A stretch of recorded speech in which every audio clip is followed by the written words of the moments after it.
These different conversations that I feel like are so important because we're talking about things that definitely people that grew up in certain generations never heard of, right? Like we're talking about toxic parenting, right?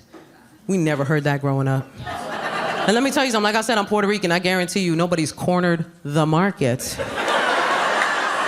on toxic parenting like Latino parents. Woo! Man. Oh, look at us trauma bonding. It hurts so bueno, doesn't it? I'm telling you, man. We put the tra in trauma. That was us. That was all us. It was just Alma, we spiced it up. That's why we have to talk about stuff like toxic parenting, because a lot of us didn't even realize we had toxic parents until we looked over our childhoods with today's guidelines. I thought I was safe. I was like, nah, I love my parents love me. What's that? Yeah, they hit me. Every day. But only when I was doing kid stuff. Let me see that list real quick. Let me look real quick. Saw all the information they know now about raising kids, and I was like, oh no! I need so much therapy. Like, that's wild. I hope there's a punch card. Trying to explain therapy to Latino parents. Look at that, look at that. Look at that. That hit you right in the trauma, right there. Like, man, I was like, I cannot sana away depression. It's not how that works. If you don't know what sana is, allow me to explain. For those that don't know, Latinos have this thing that we say when like little kids get hurt. It's a little rhyme, make them feel better, you know what I mean? Sana, colita de rana, si no sanas hoy, sanarás mañana. You're all healed.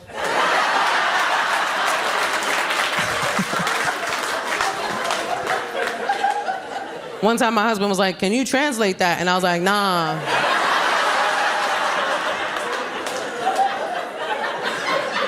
Nah, man. Anything you translate from another language into English always loses something. Because the other languages are often so poetic, especially Spanish, such a poetic language. And if you translate it, it just loses all validity. Because translated, it's save, butt of a frog. If you don't heal today, you'll heal tomorrow. It's just passive-aggressive witchcraft. That's all it is. That's all it is. Save, butt of a frog. You have to say it in Spanish or your children will have nightmares. Like, you can't.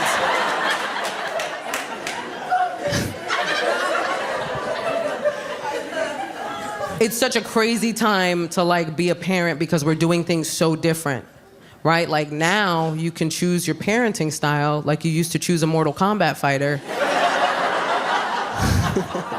Our parents only had one style, it was survival, that was it. They just had to make it through. But we chose conscious parenting, me and my husband, conscious parenting, which is annoying. I'm not gonna lie to you, it's annoying, because it's not permissive.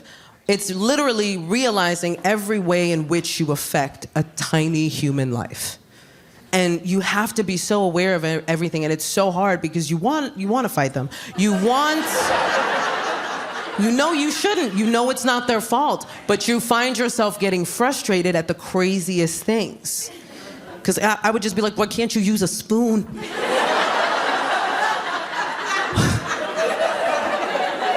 Give my son a spoon, he's like, no, you crackhead.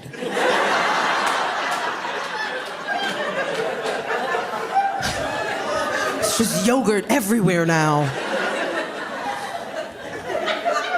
And the stakes just get higher and higher as you go along, what you have to teach them, what you have to be patient with, because now we're at potty training. Literally, there was one time my son made full-on eye contact with me. as he pooped on my living room floor. And as a conscious parent, I was like, way to listen to your body, little man.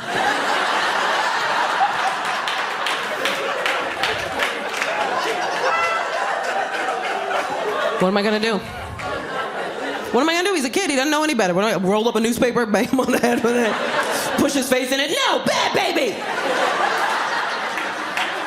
I would call the cops on myself if I did that. I'm like, you gotta come get me, I finally broke. But here's the amazing thing about conscious parenting, that they don't tell you, you learn as you do it. The more you consciously parent your kid, the more it heals all of your crap.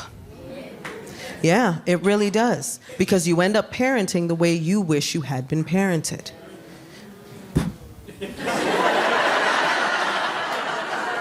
I found this out in the moment with my son because we do affirmations every morning. I know, it's adorable. Don't get it twisted, it's Snoop Dogg affirmations. I want to thank me. No, it's a great affirmation. No, Snoop Dogg has a kid show. If you don't know, it's amazing. Yeah, right? Doggyland. If you don't know about it, watch it. He plays a character named Bow Wizzle. You're welcome. The songs all slap. You're welcome.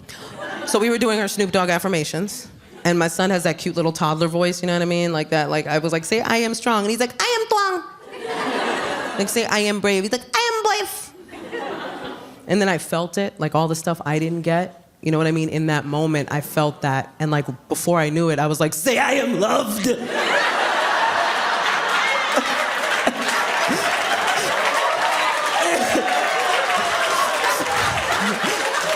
I gotta call your grandma.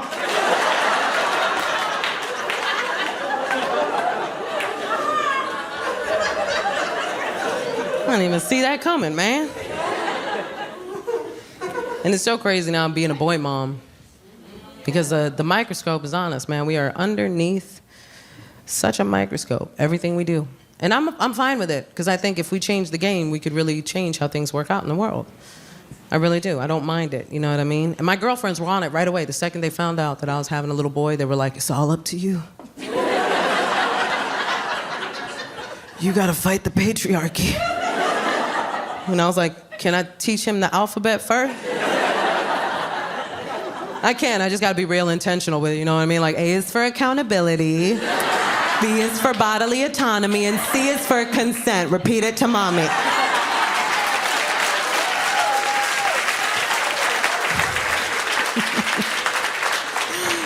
You have to be aware of these things, you know what I mean?